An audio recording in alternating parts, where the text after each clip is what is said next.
اعوذ باللہ من الشیطان الرجیم بسم اللہ الرحمن الرحیم۔ السلام علیکم ورحمۃ اللہ وبرکاتہ۔ محترم ناظرین و سامعین، آپ دیکھ رہے ہیں علم on line health care YouTube channel اور میں ہوں آپ کا ہوسٹ۔ آج کی ہماری اس ویڈیو میں ان خواتین کے بارے میں وظیفہ بتاؤں گا، ایک تعویذ بتاؤں گا جن خواتین کے بچے زندہ نہیں رہتے یا پیدا ہو کر مر جاتے ہیں۔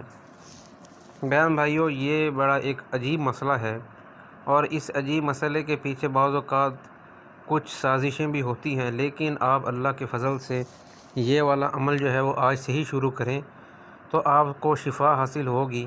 اور سب سے پہلے آپ نے ایک بات ذہن میں رکھنی ہے کہ اس کا مقصد آپ کے ذہن میں ہونا چاہیے، اور یہ عمل کرتے وقت آپ نے کسی کو بھی نہیں بتانا کہ میں یہ عمل کر رہی ہوں۔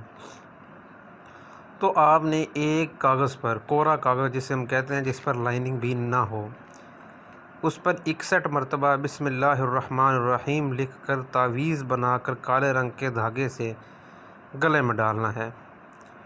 اور یہ بات یاد رکھنی ہے کہ اگر آپ کے بچہ پیدا ہونے والا ہے تو آپ نے اپنے گلے میں ڈالنا ہے۔ اگر آپ کا بچہ پیدا ہوا ہے اور آپ کو کے پہلے بچے پیدا ہو کر مر جاتے ہیں تو آپ نے اس کے بچے کے گلے میں دھاگا ڈال دینا ہے۔